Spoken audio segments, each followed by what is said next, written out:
Telugu flame YouTube channel ఇప్పుడే subscribe చేసుకోండి. Kantara serial ఈటీవీలో మధ్యాహ్నం 2 గంటలకి ప్రేక్షకులని ఎంతగానో ఆకట్టుకుంటుంది. ఈ సీరియల్ చక్కటి కథా కథనాలతో మధ్యాహ్నం స్లాట్లో చక్కటి ఆదరణ పొందుతోంది. ఇక ఈ సీరియల్ కథలో 2 కొత్త క్యారెక్టర్స్ ప్రవేశించాయి. కాంతారా సీరియల్లో ప్రముఖ బుల్లితెర నటి గంట మౌనిక ఎంట్రీ ఇచ్చారు. గంగోత్రి, స్రవంతి సీరియల్స్ లో నటించిన గంటా మౌనిక ప్రస్తుతం కాంతారా సీరియల్లో ఎంట్రీ ఇచ్చారు.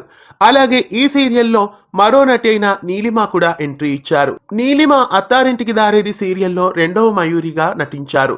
అలాగే శ్రీమంతుడు సీరియల్లో కూడా ఈమె నటించారు. ప్రస్తుతం నీలిమ నాయుడు కాంతార సీరియల్లో అహల్య అనే క్యారెక్టర్లో ఎంట్రీ ఇచ్చారు. గంటా మౌనిక అలాగే నీలిమ నాయుడు ఈ ఇరువురు కాంతార సీరియల్లో కొత్త క్యారెక్టర్స్ లో ఎంట్రీ ఇచ్చారు. మరి రాబోయే ఎపిసోడ్స్ లో కాంతార సీరియల్ ఎలాంటి ట్విస్ట్లతో మునుముందుకు సాగనుందో మిస్ కాకుండా మధ్యాహ్నం 2 గంటలకి ఈటీవీలో చూసేయండి. ఫ్లేమ్ యూట్యూబ్ ఛానల్ ఇప్పుడే సబ్స్క్రైబ్ చేసుకోండి.